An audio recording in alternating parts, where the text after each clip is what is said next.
Aquele excelente dia, já chegando para nossa live, pedindo ao Senhor para entrar realmente poderosamente nesse dia, porque sem Deus não somos nada. E não sei o que você está passando, qual é a tribulação, se está tudo certo, não sei, mas a palavra ela vem viva, né? E hoje nós vamos concluir segunda Reis, né, 25, e pedindo ao Espírito Santo para entrar na palavra e trazer discernimento para nós, porque nós somos dependentes do Espírito Santo. Amém? Que o Senhor venha falar conosco de uma forma sobrenatural nessa manhã. Pai, estamos aqui diante da Tua palavra, queremos Te ouvir, queremos Te buscar, queremos Te acessar. Amém? Então, quando tudo parece acabar, Deus escreve ainda o próximo capítulo. Aleluia. Mesmo no fim, Deus ainda deixa esperança. O rei Zedequias se rebela contra a Babilônia, Nabucodonosor cerca Jerusalém, coloca as pessoas, levam tudo para o exílio, e Zedequias é capturado. Judá perde sua autonomia e o reino chega ao fim. E Joaquim é libertado e recebe o favor do rei, né? Onde tem a esperança ali de um novo reinado, né? Então vamos ler 2 Reis 25, que diz assim: E sucedeu que no 9º ano do reinado, no mês do 10º, aos 10 do mês da Nabucodonosor e da Babilônia, veio contra Jerusalém, ele e todo o seu exército acampou contra ela. Levantaram-se contra ela trincheiras em redor, e a cidade foi sitiada até no 10º ano do rei Zedequias. E aos 9 do mês 4º, quando a cidade se via apertada pela fome, nem havia pão, nem o povo da terra, então a cidade foi invadida, e todos os homens de guerra fugiram de noite pelo caminho da porta. Entre 2 muros estava o jardim do rei, porque os caldeus estavam contra a cidade ao redor, e o rei se foi pelo caminho da campina. Porém o exército dos caldeus perseguiu o rei e deixou nas campinas de Jericó, e todo o seu exército se dispersou. E tomaram o rei da Babilônia e fizeram subir o rei da Babilônia em Ribla, e foi-lhe pronunciada a sentença. E aos filhos de Zedequias mataram diante dos olhos e vazaram os olhos de Zedequias, e ataram 2 cadeias de bronze e levaram a Babilônia. E no 5º mês do 7º dia de mês, em que um ano 19º Nabucodonosor, rei da Babilônia, veio Nebuzaradã, capitão da guarda dos servos do rei da Babilônia, a Jerusalém, e queimou a casa do Senhor e a casa do rei, todas as casas de Jerusalém, todas as casas grandes queimou. E todo o exército dos caldeus estava no capitão da guarda, derrubou os muros e ao redor de Jerusalém, e mais do povo deixaram ficar na cidade, e os rebeldes renderam o rei da Babilônia, e mais a multidão, Nebuzaradã e o capitão da guarda levou presos, porém mais pobres a terra deixou o capitão da guarda ficar alguns vinhedos para os lavradores. Quebraram mais os caldeus, as colunas de cobre estavam na casa do Senhor, como também as bases de mar de cobre estavam na casa do Senhor, e levaram os bronzes da Babilônia.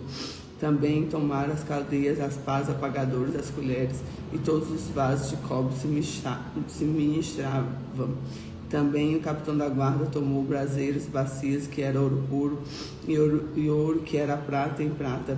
Em 2 colunas do mar, uma base de Salomão, fizeram a casa do Senhor, cobre, e todos os vasos não tinham peso.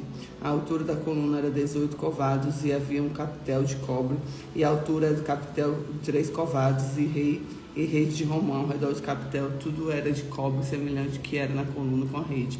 Também o capitão da guarda tomou Seraías, primeiro sacerdote, de Sofonias, todos os sacerdotes, 3 guardas de umbral da porta da cidade, tomou oficial dos cargos de guerra, dos 5 homens que estavam na cidade do rei, e achavam a cidade, o escrivão mor, e registrava todos os povos da terra da guerra, e 60 homens do povo da terra achavam na terra. E tomando Nebuzaradã, o capitão da guarda, levou o rei da Babilônia a Ribla, e o rei da Babilônia feriu e matou Ribla, e a terra Mate, e Judá foi levado para fora da sua terra. Porém, quando o povo ficaram na terra de Judá, Nabucodonosor, rei da Babilônia, deixou ficar com ele o governador do filho de Aicã, filho de Safã, Ouvindo, pois, os capitães dos exércitos dos homens do rei da Babilônia, puseram Gedalias governador, e vieram de Netanias, de Joanã, filho de Careá, Seraías, filho de Tanumete, Estenofatita,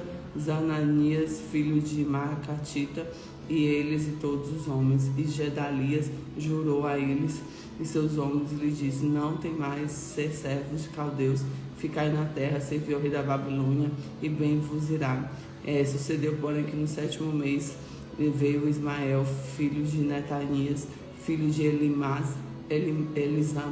da descendência real dos 10 homens, e ele feriram Gedalias e morreu, e também os judeus, os caldeus, estavam com ele em Mizipã.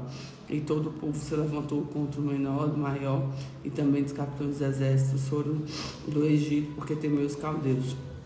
Depois disso, sucedeu que no ano 37 do cativeiro de Joaquim, o rei de Judá, no mês do 10º, do 27 do mês, Evil-Merodach, rei da Babilônia, no ano que reinou, levantou a cabeça de Joaquim, rei de Judá, tirando da casa da prisão. Na casa da prisão ele falou benignamente e pôs o trono acima dos tronos dos reis que estavam no rei da Babilônia, e mudou as roupas de prisão e contínuo comeu pão nas presenças todos os dias da vida. E quando a subsistência pelo rei foi-lhe dada, a subsistência contínua e porção de cada um dos seus dias da sua vida. Então ele foi liberto e ainda foi dado mantimento para ele se manter todos os dias da vida dele. Uma promessa aqui, né?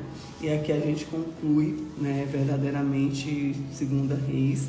E nós vamos amanhã já entrar em Crônicas. Crônicas é um livro mais de censo, né? Assim, então tem falando das famílias, dos nomes, né, que iam compor cada tribo e tal. Então a gente vai entender um pouquinho mais, certo? O que a gente tira de aprendizado então aqui em Reis? Vários reinados, onde uns foram muitos idólatras e não tementes a Deus, e poucos tementes a Deus.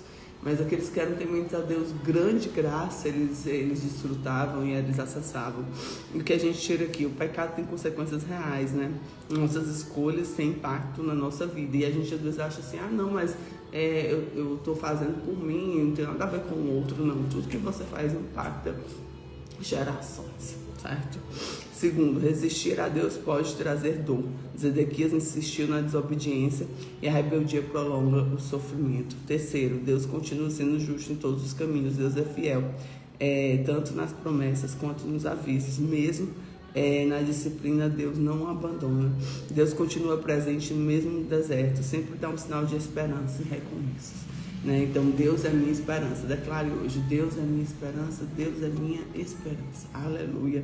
Então que a presença do Senhor esteja sobre a tua casa, sobre a tua vida. Eu não sei o que você está passando, são muitas opressões, muitos desertos, mas nós precisamos ficar firmes e tendo a certeza que o Deus de Israel ainda existe, vive e tem o poder sobre todas as coisas. Amém? Há um Deus em Israel. Guarda isso. Há um Deus em Israel. Amém, queridos? Que Deus te abençoe, que a presença do Senhor esteja sobre tua casa, sobre tua vida, e que hoje um dia abençoado nós possamos desfrutar. Amém? Fica com Jesus.